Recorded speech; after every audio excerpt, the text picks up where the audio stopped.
January 24th, 41 AD. A Roman emperor walks through a palace corridor after watching a theatrical performance. He is surrounded by guards. He is the most powerful man on earth.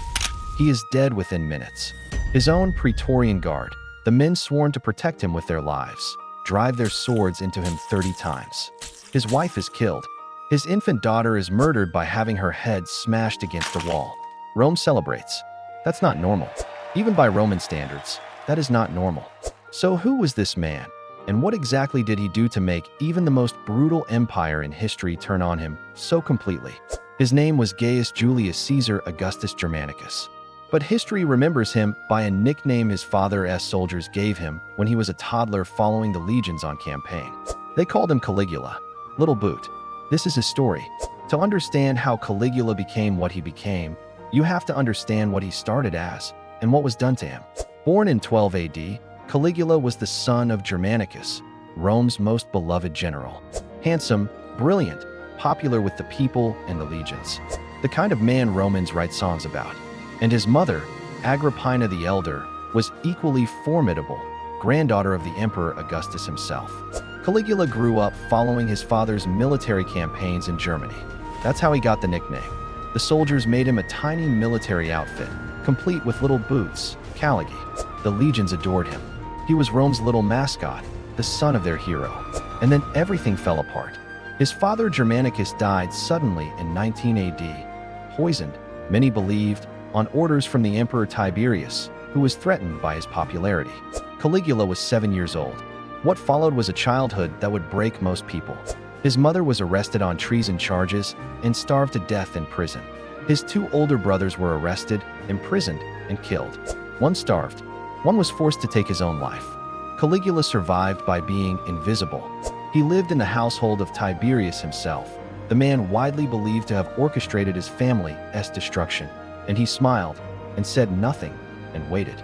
The historian Suetonius wrote that there was never a better slave or a worse master than Caligula. He learned, in that palace, exactly how power worked. And he never forgot the lesson. When Tiberius finally died in 37 AD, Rome collectively exhaled. Caligula was proclaimed emperor at just 24 years old, and the city went wild. People flooded the streets. Sacrifices were made in his honor.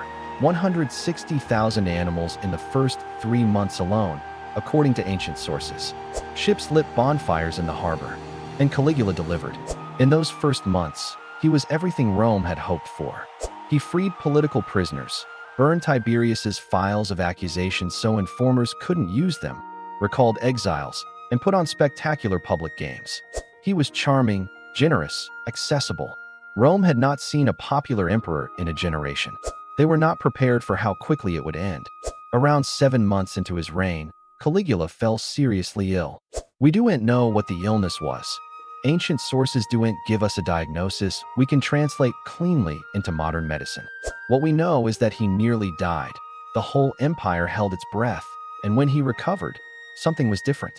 Whether the illness changed him or simply removed whatever restraint he had maintained is a question historians still debate. What we can say is that the Caligula who recovered was not the same man who got sick, and Rome was about to find out. Here's where we have to be honest with you about the sources, because Caligula is one of history's most reported and least reliable subjects. Almost everything we know about his reign comes from writers who despised him. Suetonius, Cassius, Seneca, writing decades after his death, drawing on sources that were either hostile, exaggerated, or just making the new emperor look worse to flatter the current one. This doesn't mean the horror stories are all false. It means we hold them carefully. What we can say with reasonable confidence is this. He had his cousin and co-heir Gemellus executed, possibly because the young man was coughing during a public event and Caligula interpreted it as him taking an antidote against poison. Whether true or paranoid, the result was the same. He had his father-in-law and his brother-in-law killed. He exiled his own sisters on charges of conspiracy. Senators were humiliated systematically, forced to run alongside his chariot for miles, summoned at midnight for meetings that turned out to be theatrical performances, made to stand in attendance while he ate without being invited to sit. He was unpredictable in a way that was worse than cruelty. You couldn't prepare for it. A senator never knew if today was the day he'd be asked to do something degrading or arrested. or simply invited to dinner. The uncertainty was its own kind of torture. Now, the stories you've probably already heard. The horse consul, the declaration of war on the sea, the claim of godhood. Did Caligula make his horse Incitatus a consul? Ancient sources say yes. Modern historians say probably not literally. More likely he threatened to do it as an insult to the Senate, to show them he considered a horse their equal, which, if true, is somehow both funnier and more alarming than the literal version. Did he declare war on the sea and have his soldiers collect seashells as spoils of victory? Ancient sources say yes. Modern historians suggest this was possibly a confused account of a military mutiny being defused. The soldiers were ordered to collect shells as a coded term. Possibly. We genuinely don't know. Did he claim to be a living god? This one has more support. He appeared publicly dressed as various deities: Jupiter, Neptune, even the goddess Diana. He had himself worshipped. In the eastern parts of the empire where divine rulers were a familiar concept, this caused less shock than it did in Rome itself. The point isn't to adjudicate every story. The point is that even the documented, verified behavior was enough. You didn't need to embellish Caligula. Reality was sufficiently alarming. By January 41 AD, Caligula had been emperor for less than 4 years. In that time, he had managed to alienate the Senate, the Praetorian Guard, and even the people of Rome who had celebrated his accession with such joy. The conspiracy to kill him wasn't some grand political movement. It was personal. Cassius was a Praetorian officer Caligula had publicly mocked for years, calling him effeminate, giving him degrading passwords like love and Venus, when military passwords were meant to be fierce. It was petty humiliation, sustained over years, of a man with a sword and access to the emperor. That January morning, Caligula left a theatrical performance through a palace corridor. Chaerea and 2 other officers confronted him. The first blow struck his jaw. Caligula fell.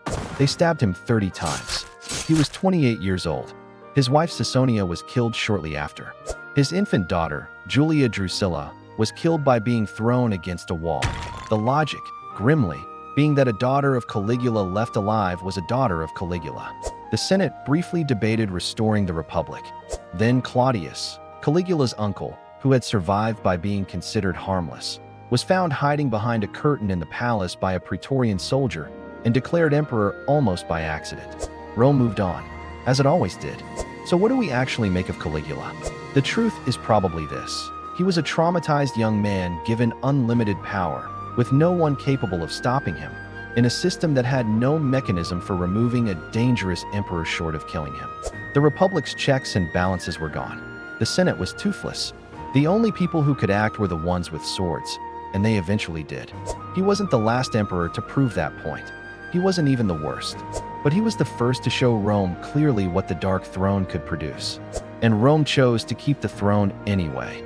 Next episode, the emperor who burned his own mother alive, then convinced himself it was justified. Nero is coming. And trust me, it gets darker. Subscribe to Rome's Dark Throne. You won't want to miss what's next.